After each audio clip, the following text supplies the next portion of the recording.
Hello student, आज हम करेंगे प्रश्नावली 17वीं, जिसके अंदर माध्यक ज्ञात करना सीखेंगे। तो माध्यक के कई प्रकार के प्रश्न होते हैं बच्चों। तो सबसे पहला जो प्रश्न है, निम्न आंकड़ों का माध्यक ज्ञात कीजिए। यानी कि कुछ आंकड़े दिए हो और आपको माध्यक ज्ञात करना हो। जैसे आंकड़े दिए हैं 30, 45, 18, 14, 25, 28 और 20। तो आंसर में सबसे पहले हमें इन सब आंकड़ों को आरोही क्रम में लिखना है बच्चों। आरोही क्रम में लिखने पर, आरोही क्रम होता है बच्चों बढ़ता क्रम, यानी कि सबसे पहले छोटी संख्या, उसके बाद उससे बड़ी, उससे बड़ी। तो इसमें सबसे छोटी संख्या है बच्चों 14, इससे ठीक बड़ी 18, इससे ठीक बड़ी है बच्चों 20, 20 के बाद में बच्चों 25, फिर 28, फिर 30 और फिर 45। यानी कि इन सभी आंकड़ों को आरोही क्रम में लिख लेना है बच्चों।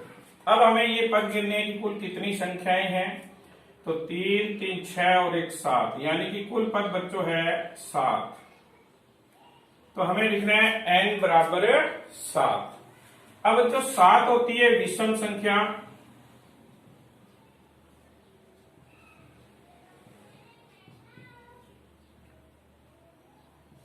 क्योंकि बच्चों इसमें सम संख्या और विषम संख्या का माध्यक निकालने का अलग अलग सूत्र है। तो हमें सबसे पहले देखना है कि ये सम संख्या है या विषम संख्या। हमें पता है कि इसमें 2 का पूरा भाग नहीं जाता, तो ये विषम संख्या है बच्चों। तो इसमें माध्यक निकालने का जो सूत्र लगाएंगे, n प्लस 1/2वां पद, यानी हमें n की जगह 7 रखना है बच्चों, 7 में 1 जोड़ना है और फिर 2 का भाग देना है।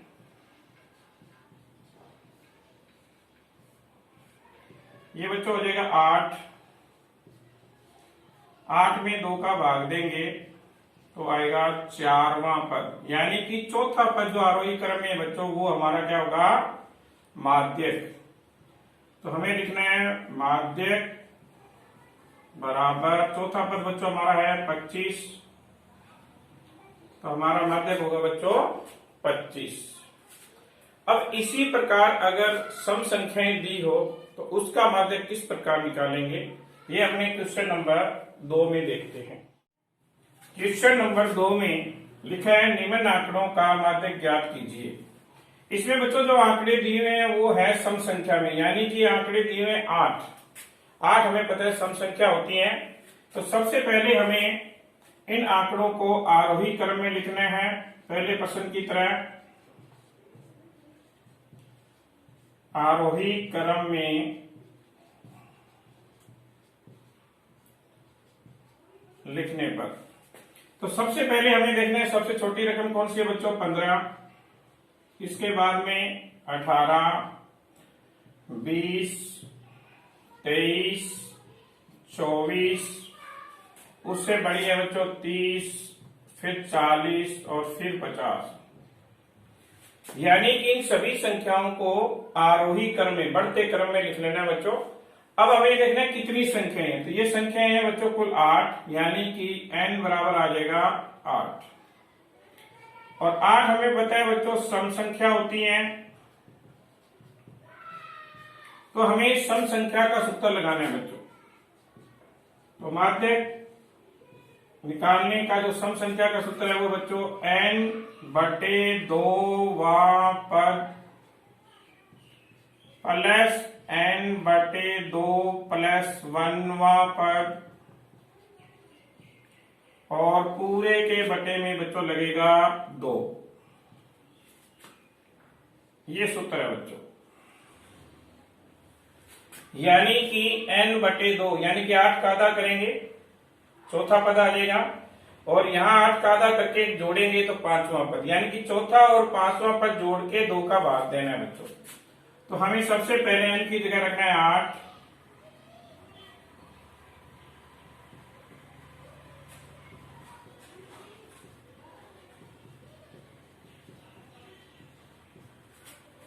n बटे 2 था तो 8 बटे 2 वहां पर, और यहाँ 8 बटे 2 प्लस 1वां पद, और बटे में बच्चों 2। अब हम इसमें भाग देंगे 8 में 2 का, तो ये आ जाएगा 4वां पद, प्लस इसको काटेंगे बच्चों तो 4 और 1 5, यानी कि 5वां पद, और बटे में बच्चों 2। अब हमें ये देखना है कि हमारे पास जो चौथा और 5वां पद है बच्चों, यानी कि आरोही क्रम में चौथा पद है 23 और 5वां पद हमारे पास है 24। इन दोनों संख्याओं को लेना है, यानी कि चौथी रकम और 5वीं संख्या, और बटे में 2 से भाग देना है। ये टोटल हो जाएगा बच्चों 24 और 23 को जोड़ेंगे 47, और 47 में 2 का भाग देंगे बच्चों तो ये आ जाएगा 23.5, यानी कि सम संख्या में अगर माध्यक निकालना हो तो हमारा इसका उत्तर आएगा बच्चों 23.5। तो हमारे पास दो सूत्र आ गए बच्चों, एक तो सम संख्या का और एक है विषम संख्या का। विषम संख्या का मैंने जो सूत्र बताया था वो ये था बच्चों n प्लस 1 बटे 2वां पद, ये विषम संख्या का सूत्र बच्चों। और सम संख्या में हमें इतना बड़ा सूत्र है बच्चों, ये n बटे 2वां पद प्लस n बटे 2 प्लस 1वां पद, और पूरे के बटे में 2। तो ये सम संख्या का सूत्र अलग याद करना है बच्चों आपको, और ये विषम संख्या का सूत्र अलग याद करना है। तो हमें सबसे पहले सभी आंकड़ों को आरोही क्रम में लिखना है, फिर देखना है कितने पद है, फिर देखना है सम है या विषम। अगर सम हो तो ये सूत्र लगाना है, विषम हो तो ये सूत्र लगाना है। अब हम आगे जो प्रश्न करेंगे उसमें x और f दिए होंगे, उसका माध्यक निकालना होगा। करेंगे क्वेश्चन नंबर 3, निम्न बारंबारता बंटन का माध्यक ज्ञात कीजिए।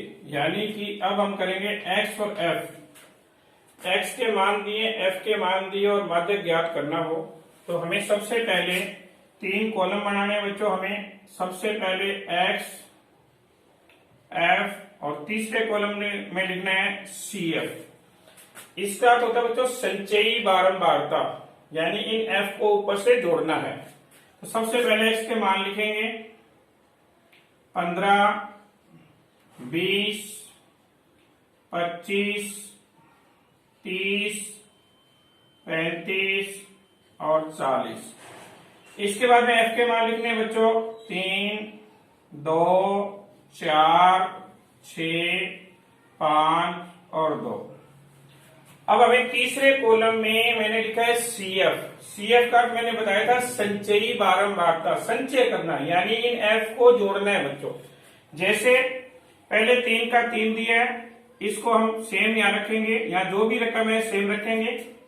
इसके बाद में इस 3 में ये 2 जोड़ेंगे बच्चों, यानी कि 3 में 2 जोड़ेंगे, टोटल हो जाएगा 5। अब इस 5 में ये 4 जोड़ेंगे 9, 9 में 6 जोड़ेंगे 15, 15 में 5 जोड़ेंगे 20 और 20 में 2 जोड़ेंगे 22। इन सभी CF को ज्ञात करना है बच्चों।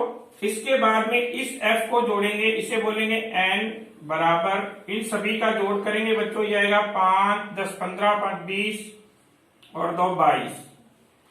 यानी कि F का जोड़ जो 22 है उस अंतिम रकम के बराबर होना चाहिए बच्चों, क्योंकि हमने इन्हीं को जोड़ जोड़ के ये 22 निकाला है। तो इन सभी का जोड़ भी कितना आएगा 22। अब हमें इसका आधा करना है n बटे 2, 22 बटे 2 बराबर 11 से ठीक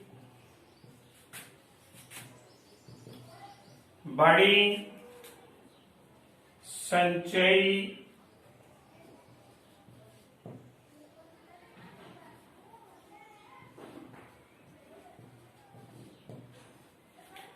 बारंबारता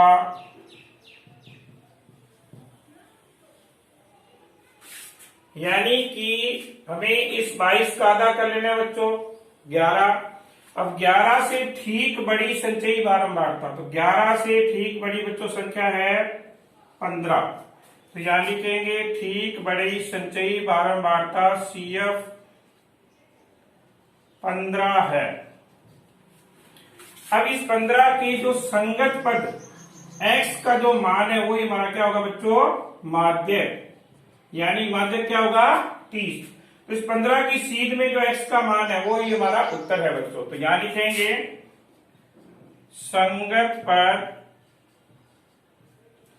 x का मान 30। तो हमारा जो माध्यक होगा वो होगा बच्चों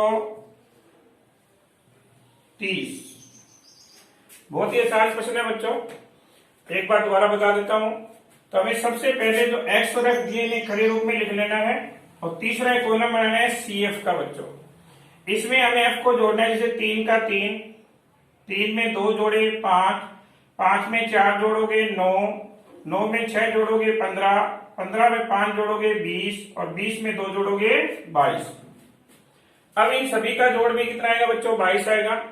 यहाँ जो भी संख्या है उसका यहाँ पर हमें आधा करना है। जैसे 22 का आधा होगा बच्चों 11, और 11 से ठीक बड़ी संचयी बारंबारता, इसमें 11 से बड़ी संख्या ढूंढनी है। तो 11 से जो बड़ी संख्या है बच्चों 15, और 15 की सीध में जो x का मान है वही हमारा क्या होगा, माध्य। तो संगत पद x का मान 30, तो माध्य हो गया बच्चों 30।